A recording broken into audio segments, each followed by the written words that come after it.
하나님이 우리를 구원하신 궁극적인 목적은 과연 무엇일까요? 하나님 나라에 일이 많아서 우리를 일꾼으로, 머슴으로, 종으로 우리를 부르신 것일까요? 아니면 하나님 나라의 새로운 가족으로, 아들과 딸로, 당신의 자녀로 부르신 것일까요? 여러분은 뭐라고 생각하십니까? 머슴입니까? 자녀입니까? 그렇죠. 특별히 우리 교회는 DNA 중에 하나가 우리 예수 믿으면 바로 하나님의 자식이 되는 것이다. 이 첫 번째 DNA 아니겠습니까? 요한복음 1장 12절 우리 한번 큰 소리로 한번 선포하십시다. 시작.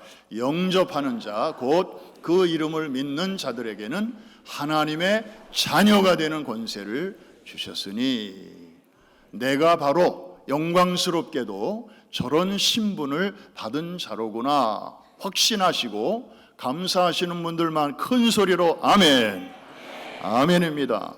그런데 하나님은 우리에게 저렇게 영광스러운 신분을 주셨건만은 정작 우리는 신앙생활하면서 가끔 혼동할 때가 있습니다.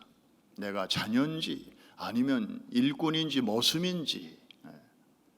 대표적인 인물이 탕자의 비유에 나오는 큰아들입니다. 큰아들은 자기 동생처럼 집을 뛰쳐나간 적도 없고 아버지의 명령을 거역한 적도 없어요.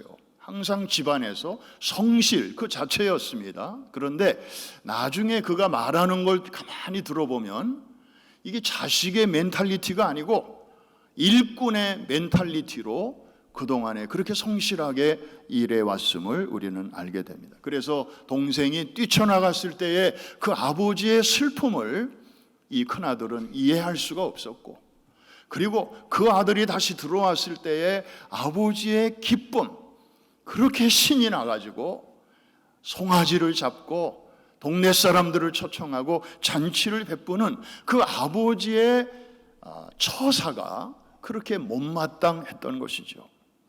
왜냐하면 일은 열심히 했는지 모르지만 아버지와의 교제가, 아버지와의 대화가 많이 없었던 것이죠. 여러분, 우리가 출애굽기를 지금 살펴보고 있습니다. 하나님께서 400년 이상 애굽에서 묶여있던 백성들을 이제 자유케 하셨습니다.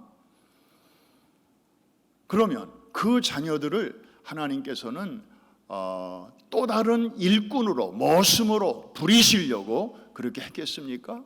그 모습이 너무 안타까워서 자유케 하셨고, 그래서 자녀로 부르신 것이죠. 또 다른 머슴으로, 또 다른 일꾼으로 그저 주인만 바뀌는 그런 부르심이 아니었던 것이죠.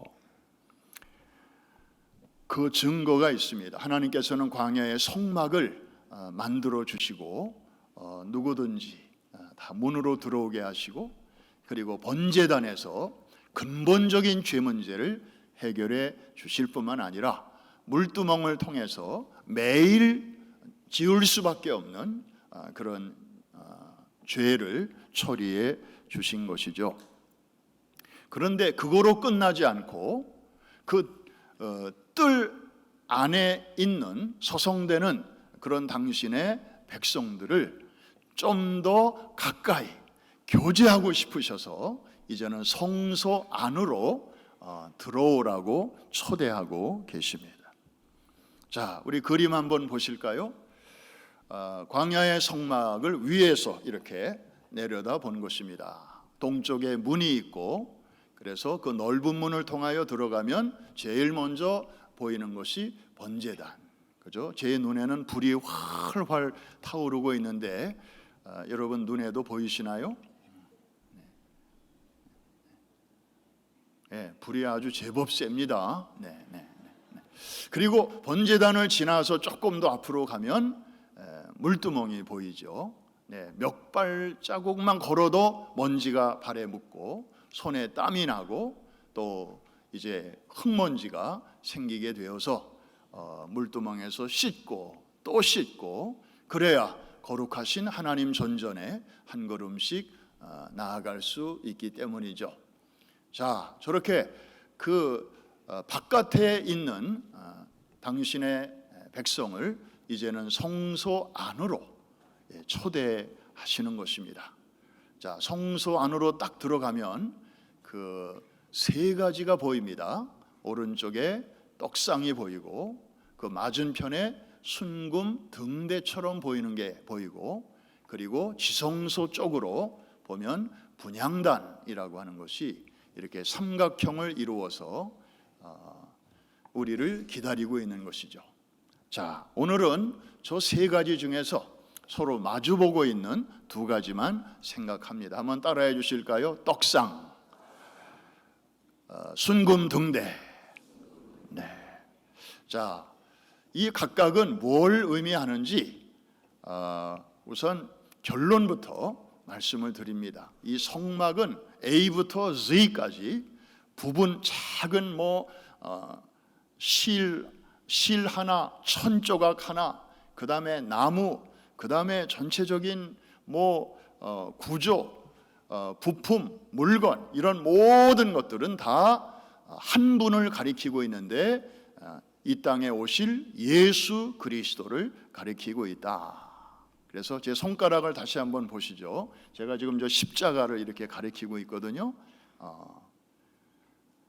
그래서 제 손가락이 성막이라면 저 십자가는 예수 그리스도입니다.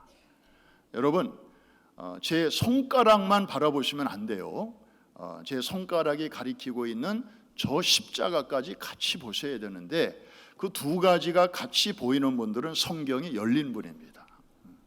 그래서 성막을 공부하면서 예수님을 만나게 돼요. 그런데 손가락만 보시면 저 십자가가 안 보입니다.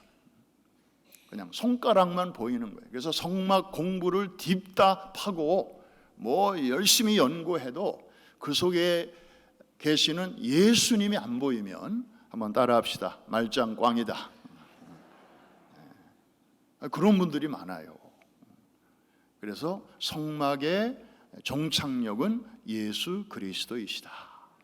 그래서 주님이 오시면 사람들이 그분을 금방 알아볼 수 있도록 하기 위해서 그분이 어떤 분이시며 어떤 성품을 갖고 계시고 그리고 어떤 일을 하실 것인지를 어린이로부터 노인에 이르기까지 누구라도 가방끈 길이에 관계없이 다 쉽게 이해할 수 있도록 시청각적으로 우리에게 말씀해 주시는 것이 바로 광야의 무엇이다? 성막입니다. 이해가 되시면 아멘. 그래서 이 떡상은 예수 그리스도예요. 예수님이 친히 말씀하셨잖아요. 내가 생명의 떡이다. 나를 먹는 자마다 영원히 살 것이라고 말씀하셨습니다. 그리고 순금 등대. 여러분, 저 성소 안으로 들어가면요, 좀 환할까요? 깜깜할까요? 안 들어가 봐서 모르시죠. 옛날에 혹은 최근에 영화관 들어가 보신 적 있죠? 극장 안에 처음에 딱 들어가면 어떻습니까? 깜깜해요, 진짜. 그래가지고 막 벽을 막 이렇게 짚고, 그 다음에 혹시나 또 계단에 넘어지지 않을까 하고 막 그냥 조심조심 이렇게 우리가 걸었던 기억이 있지 않습니까? 그런데 영화관은요, 조금 지나면 눈이 좀 이렇게 밝아져요. 그죠? 윤곽이 보여요. 그런데 이 성소 여기는요, 들어가면 완전 흑암이에요. 칠흑 같은 어둠이에요. 시간이 지난다고 뭐가 보이고 그런 게 없어요. 왜? 이게 사방이 널빤지로 되어 있는 데다가 지붕, 덮개가 4겹으로 되어 있어요. 창문은 하나도 없고요. 그러니까 벌건 대낮에도 바깥에 빛이 한 줄기도 들어오지를 않아요. 들어올 수가 없어요. 하나님이 그렇게 만드셨어요. 그러므로 이 성소를 밝힐 수 있는 유일한 빛은 바로 저 순금으로 만든 등대. 저거 없으면 아무 일도 못하는 거죠.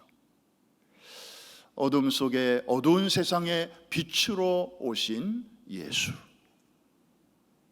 예수 그리스도를 저것처럼 정말 선명하게 우리에게 보여주시는 게 없습니다. 이해가 되시면 아멘. 그리고 요한계시록에 가보면 정말 다시 오실 예수님을 정말 영원한 그 등대의 아주 하이라이트로 우리에게 설명을 하고 계셔요. 그 계시록 한번 말씀 같이 한번 읽어볼까요? 네, 같이 읽겠습니다. 시작.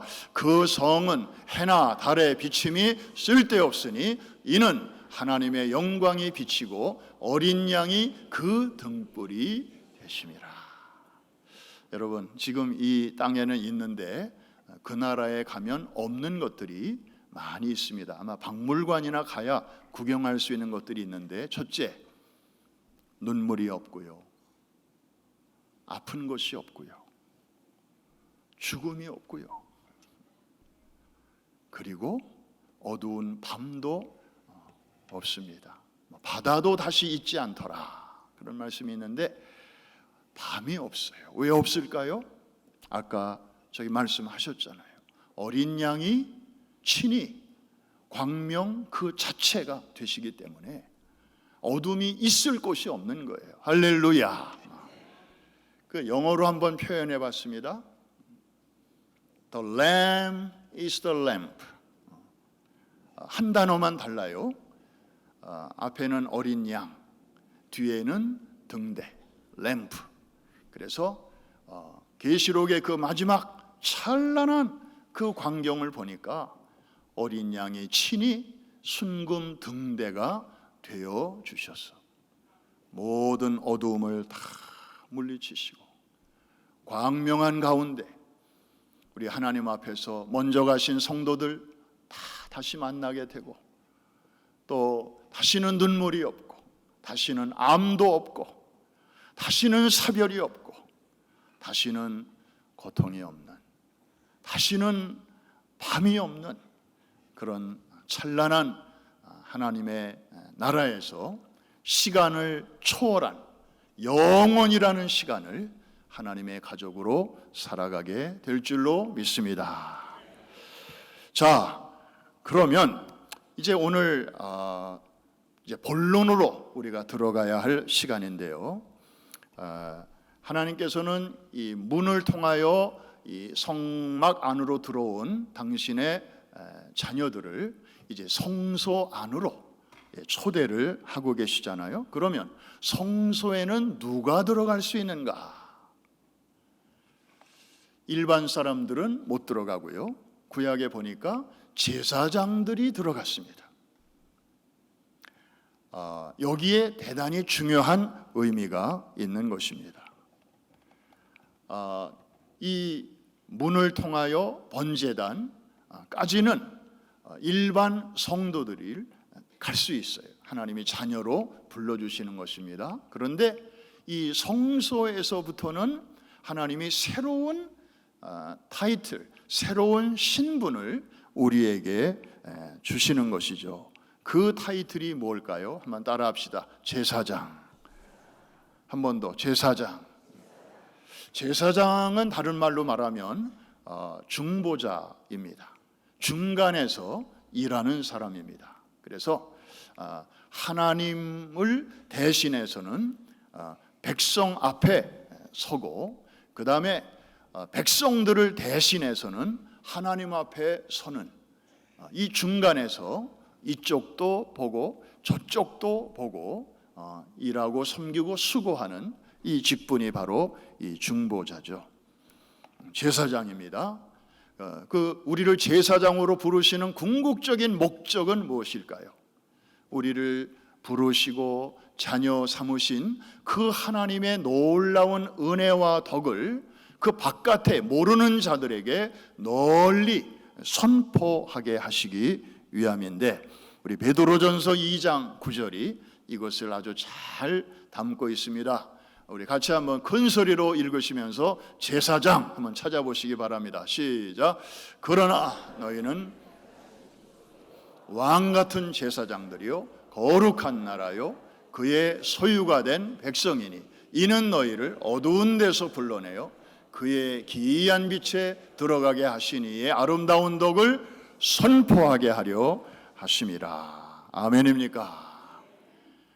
그래서 우리를 하나님께서는 자녀로 부르셨을 뿐만 아니라 그 다음에는 제사장으로 우리에게 또 새로운 신분을 얹어 주시는데, 많은 사람들이 앞에 거는 잘 아는데 뒤에 것은 자기 게 아니라고 생각하는 분들이 의외로 많아요. 아유, 목사님, 제사장은 우리는 아니잖아요. 그 콜링 받고 신학교 가서 선교사하고 또 목회하고 그런 분들이 제사장이지, 우리는 그냥 성도잖아요. 근데 금방 저 말씀을 읽고도 그렇게 말씀하시는 분이 있어요. 한 번 더, 베드로전서 2장 9절, 바로 여러분에 대한 말씀이기도 합니다. 다 같이 시작.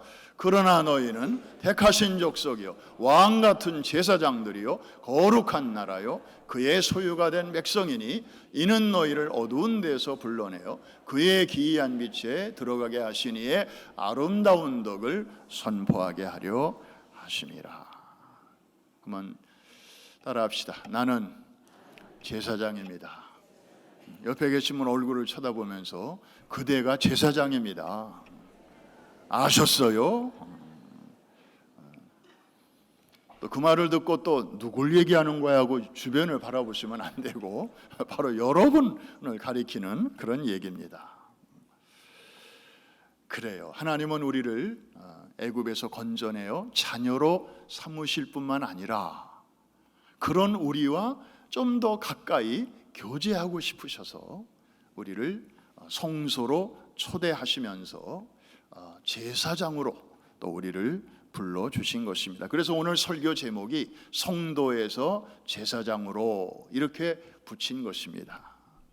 자, 그러면 우리가 성소에 들어와서 이제 제사장으로 이제 봉사를 합니다.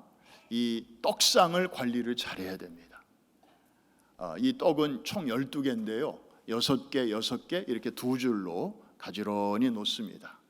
그리고 일주일이 지나면 이제 안식일이 되면, 요즘 말로 말하면 주일이 돌아오면 제사장들은 새로운 떡을 가지고 들어가서 옛 것을 내려놓고 새 떡을 거기다가 올려놓습니다. 그리고 옛 떡은 그 제사장들이 그 성소 안에서 이렇게 둘러서서 그것을 같이 나누어 먹습니다. 그 떡이 주는 힘으로 그들은 성막에서의 봉사를 또 잘 감당하게 되었던 것이죠. 여러분, 우리가 제사장인데 우리가 해야 할 일이 있습니다. 이 떡 관리를 잘 해야 하는 것이죠. 떡이 오래되어서 제때 갈아주지 않아서 떡이 굳어지게 하면 안 됩니다. 그러면 딱딱해서 나중에는 먹을 수도 없습니다. 나도 못 먹고 남도 못 먹고. 그래서 이 누룩이 없는 이 떡을 정기적으로 규칙적으로 잘 관리를 해야 하는 것이죠. 수수께끼 하나 내겠습니다. 떡은 떡인데 못 먹는 떡은 무슨 떡? 이거 어릴 적에 많이 했던 수수께끼인데 다 잊어버리셨나 보다. 그림의 떡. 그림의 떡. 요새는 추석이 되면요 사람들이 뭐 이렇게 카톡으로 인사를 주고받는데, 저한테도 이제 아직은 안 오는데 곧 올 거예요. 그러면 다 그림으로 와요. 그래서 뭐 솔잎이 다 깔려 있고 거기에 송편이 또 막 이렇게 올려져 있는데 먹을 수는 없더라고. 그런데 그런 거를 또 이렇게 주고받아요. 못 먹는 떡이죠. 그런데 이런 떡도 있습니다. 사진 한번 보시죠. 뭐 뉘집 그 손녀 딸의 아마 첫돌 잔치인 것 같은데, 뭐 흔히 볼 수 있는 풍경 아닙니까? 저 앞에 뭐 아주 무지개 색깔의 떡도 있고 뭐 여러 가지 모양의 떡이 있는데, 여러분들 경험에 비추어서 저 떡 먹을 수 있습니까? 없습니까? 저거 다 전시용인 거 아시죠? 다 이렇게 플라스틱으로 만들었습니다. 그래서 저 비즈니스 하시는 분들이 집에서 이제 저 촛돌 잔치를 하게 되면은 다 차에다 싣고 와가지고 저렇게 다 이렇게 전시를 했다가 사진 찍고 행사 끝나면 다 박스에 넣어가지고 또 가지고 갑니다. 저거 못 먹는 떡이에요. 여러분, 우리가 떡상을 관리하는 제사장으로서 나는 과연 지금 이 말씀 생활에 어떻게 하고 있는지, 떡 관리를 정말 잘 하고 있는지, 혹시나 저렇게 못 먹을 떡을 갖고 다니면서 나는 그래도 이게 있잖아, 왕년에 은혜 받은 말씀 가지고 청년의 때에 그때 내게 큰 은혜가 되었던 그 한 구절 가지고, 그리고 어느 부흥회 때 은혜 받았던 그 한두 구절 가지고 혹시 지금까지 버텨오시는 분은 없습니까? 그거 아직까지 울고 먹으면서 오시는 분은 없습니까? 이거 다 떡상 관리 제대로 못하는 것입니다. 제사장들은 매주일 정기적으로 너무 빠르지도 말고 너무 늦지도 않게 저 떡을 새로운 떡으로 바꾸어주고 또 이전 떡을 서로 나누어 먹고 그러면서 또 힘을 얻고 그러면서 광야 생활을 해나갔던 것이죠. 너무 오래돼서 곰팡이가 슬었다든지 또 너무 오래돼서 딱딱하게 굳어서 먹고 싶은데 씹혀지지가 않아서 먹을 수가 없다든지, 여러분, 그렇게 해가지고 우리가 이 광야와 같이 험난한 세상을 과연 어떻게 헤쳐나갈 수 있겠습니까? 지금 이 세상은 호락호락하지 않습니다. 옛날 같지 않아요. 팬데믹 이후에 다시 정상으로 다 모든 게 돌아온 것 같지만 이제 뉴 노멀입니다. 비슷한데 달라요. 이 주식 투자하는 분들도 옛날의 데이터가 잘 안 맞는데요. 옛날에는 축구공과 같아서 이 공이 이렇게 바운스가 되면 얘가 그 다음에는 이렇게 가겠구나 예측 가능했는데 이제는 럭비공과 같대요. 이놈이 이렇게 와서 바운스가 됐는데 앞으로 갈는지 왼쪽으로 튈는지 오른쪽으로 튈는지 전문가도 장담할 수가 없는 소위 부카의 시대를 우리가 만났는데, 이 광야와 같은 세상에서 말씀 생활을 제대로 안 하면 우리가 어떻게 우리의 영혼이 이것을 새 힘을 얻고 또 이 여정을 끝까지 잘 감당할 수 있겠냐는 것입니다. 이해가 되시면 아멘 하십시다. 우리 교회 같이 말씀이 여기저기 눈만 뜨면 그냥 거기에 한 발자국만 가까이 가면 말씀을 접할 수 있는 그런 아주 좋은 환경이 또 어디 있겠습니까? 매일 새벽마다 PRS, 정말 옛날에는 그냥 하얀 건 종이고 검은 거는 글씨고 그렇게 어렵게 우리가 신앙생활을 했는데 이제는 뭐 입체적으로 그냥 듣기만 해도 그냥 그 시대의 상황이 확 이렇게 다가오고 내가 마치 그 어딘가에 이렇게 있는 것처럼 정말 그런 시대가 됐잖아요. 많은 분들이 열심히 그래서 PRS에 참여합니다. 매일 새벽 한 500명 이상의 많은 분들이 은혜를 나누고 있잖아요. 그리고 지난주부터 막 시작한 성서대학, 그리고 오늘부터 이제 시작되는 우리 교회 역사상 처음으로 출발하는 선교대학도 있습니다. 여러분, 이런 거 없이도 여러분이 스스로 알아서 규칙적으로 이 떡 관리를 잘 할 수 있으면 no problem. 그런데 여러분들 해봐서 아시지만 내 혼자서 하다 보면 이게 쉽지 않아요. 갑자기 급한 일이 중간에서 치고 들어오고 그러면 또 말씀 보는 거 미루게 되고 또 이게 박자가 안 맞게 되고 그 맥을 놓치면 끈을 놓치면 그 다음에는 또 다시 이거를 메이크업 하기가 쉽지가 않습니다. 그래서 보니까 우리 성도님들도 몇몇 사람들끼리 이렇게 통도 클럽을 만들어 가지고 카톡으로 이렇게 연결해서 오늘 분량 읽었으면 아멘 하고 올리고, 그러면 저분도, 저 집사님도, 저 권사님도 다 읽었는데 나는 아직 못 읽었네, 자기 전에라도 읽어야지 하고 졸린 눈을 부벼가면서 이제 그날의 몫을 다 읽고 아멘 하고 맨 나중에 올려요. 그렇게 해서라도 뒤처지지 않고 이렇게 같이 가다 보면 어느새 또 성경 한 번을 또 이렇게 통독하게 되는 그런 은혜가 있지 않습니까? 여럿이 할 때에 거기에 나를 이렇게 걸어 놓는 것도 지혜예요. 그래서 철새들이 이동할 때, 저 남쪽으로 이동할 때 혼자서 날아가는 철새는 없습니다. 항상 떼를 지어 가는 거예요.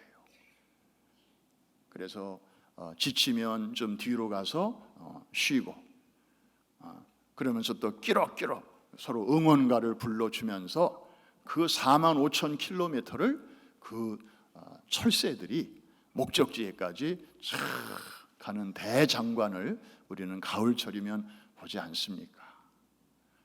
여러분, 이 정말 점점 더 복잡해지고 점점 더 터프해지는 이 광야와 같은 이 세상에서 여러분들의 심령을, 영성을 이 떡관리, 떡상관리를 잘 하셔서 주님이 주시는 말씀이 우리에게 공급해 주시는 그 능력과 지혜로 목적지에까지 잘 가게 되시기를 주님의 이름으로 축복합니다.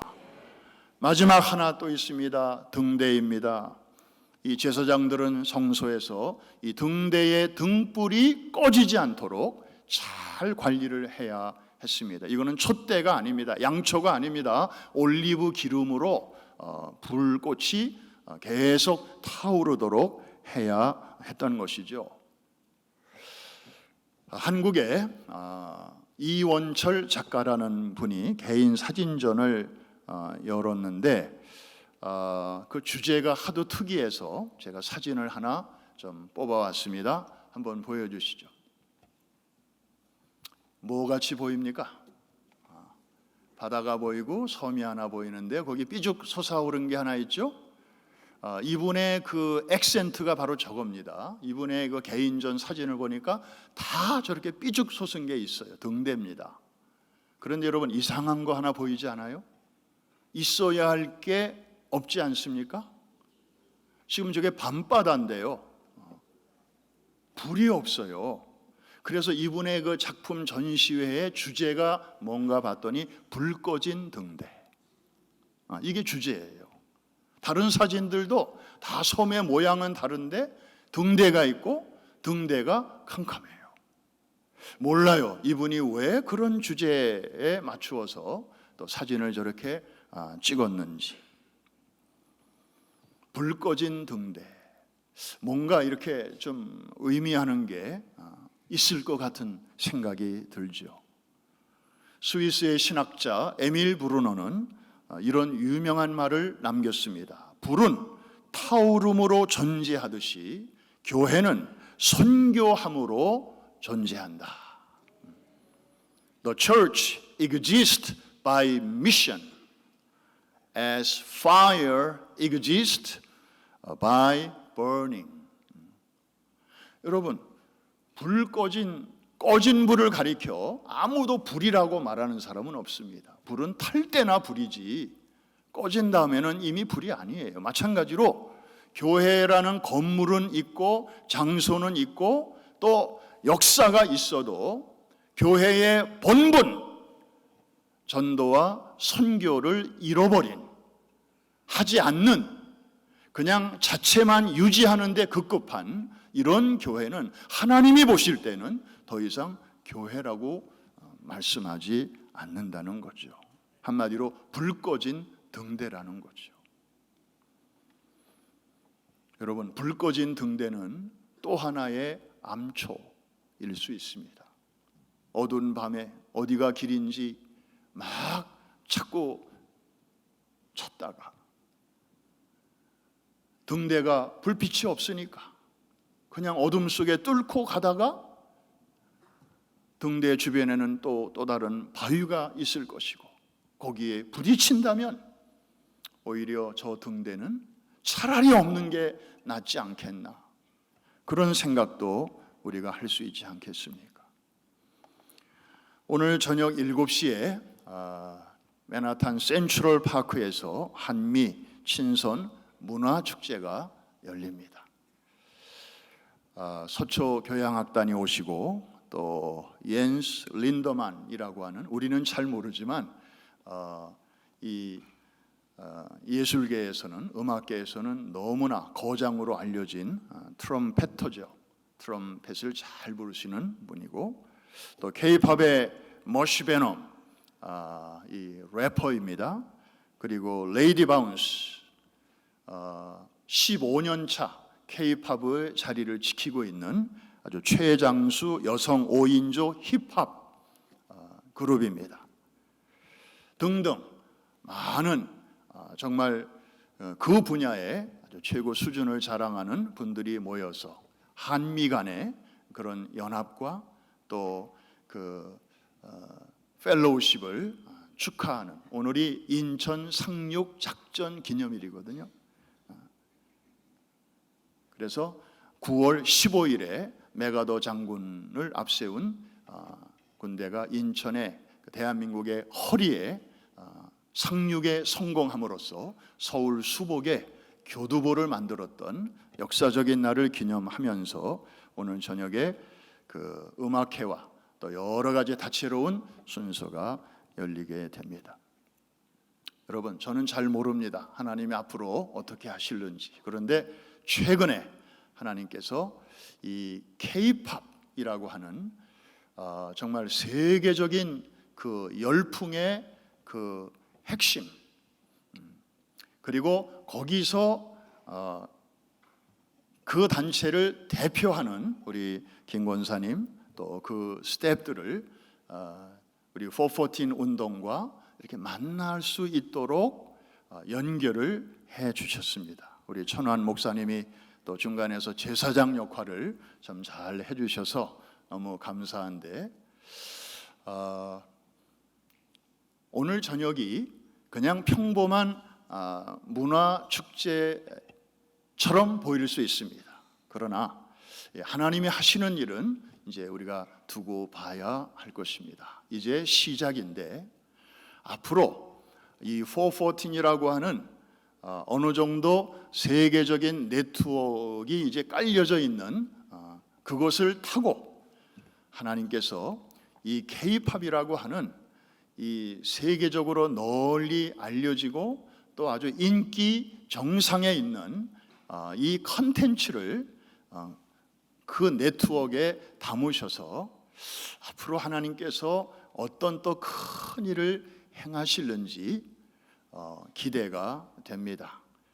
여러분, 리더는 리더다, 이런 말이 있습니다. 제가 발음이 안 좋아서 좀 다시 한번 하겠습니다.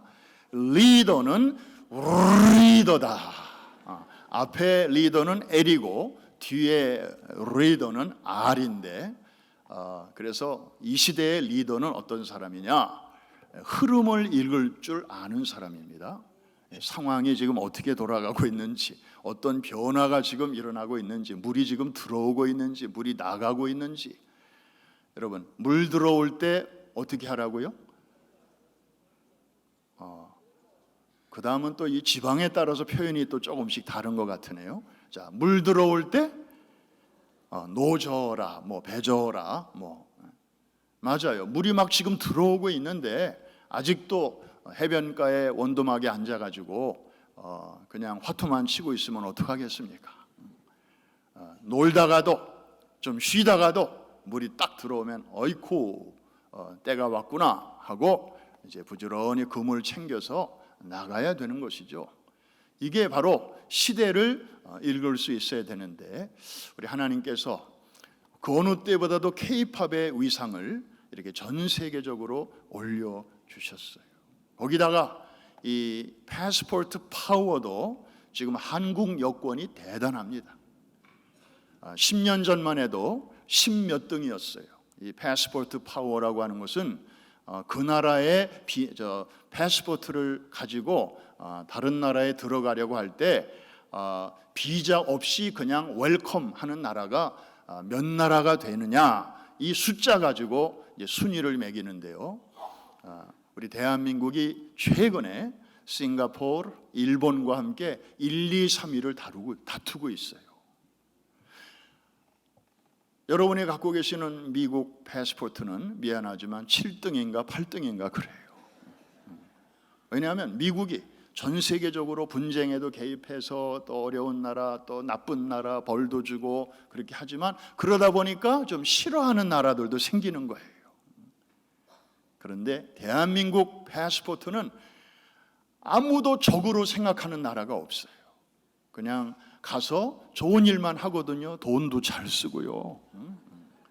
그리고 뭐 나쁜 짓 별로 안 해요. 그러니까 그냥 모아된 웰컴 하는 거예요. 하나님이 대한민국을 왜 이렇게 띄워주시는 걸까요? 어디든지 갈 수 있게 하시고 또 K-팝의 인기가 하늘을 찌르게 하시고 도대체 왜 하필이면 지금 이런 때에 이렇게 우리를 올려주시는 걸까요? 대한민국이 정치를 잘해서요? 아우 정치 진짜 진절머리 나요. 이야 정말 대학 나오고 대학원 나오고 박사학위 받고 뭐 이런 사람들이 국회에서 서로 주고받는 대화를 보면 완전히 유치원 수준이야. 유치원 수준. 다 잘하고 있는데 제일 못하는 게 정치예요. 그런데도 하나님이 막 띄워주시는 것은 한번 따라합시다. 뭔가가 있다. 하나님의 고차원적인 히든 커리큘럼이 반드시 있는 줄로 믿습니다. 오늘 저녁 모임은 하나님이 앞으로 펼치고자 하시는 그 일의 아주 작은 시작일 수 있습니다. 금년 12월에 또 브라질에서 K-팝과 함께 선교의 프로젝트가 지금 물밑에서 준비되고 있는데 또 하나님이 또 어떻게 사용하실지 모르겠습니다. 작년인가요? 재작년인가요? 브라질에서 미국의 마돈나가 왔는데 100만 명이 넘는 브라질 사람들이 모였대요. 마돈나가 지금 연세, 춘추가 어떻게 되는지 봤더니 65세입니다. 할머니예요, 할머니. 그런데도 그 이름 듣고 사람들이 그냥 모이는 거예요. 그런데 우리 대한민국의 K-팝 젊은이들이 이제 그곳에 가서 뭐 콘서트를 한다고 할 때에 어떤 반응이 일어나게 될 것인지 따라합시다. 두고 보면 안다. 여러분 기도해 주시기를 바랍니다. 기대해 주시기를 바랍니다.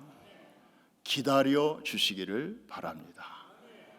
지금까지 우리 414이 축구 선교, 뮤지컬 선교, 파워하우스 선교, 컨퍼런스 뭐 등등 많은 다채로운 프로젝트를 통해서 전 세계의 15세 이하의 다음 세대들에게 피 묻은 복음을 전하는 일에 여러분들이 힘써 오셨습니다. 많은 열매가 있었습니다. 하나님의 영광 받으셨습니다. 그런데 여기에 이제 K-팝이 탑재되면 이것은 완전히 기관총 수준에서 이제는 핵무기가 얹어진 것 같은 그런 놀라운 복음의 영향력과 임팩트가 실리게 될 줄로 믿습니다.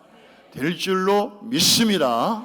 여러분들이 기도해 주시면 기도해 주신 만큼 하나님께서 또 역사해 주실 줄로 믿습니다.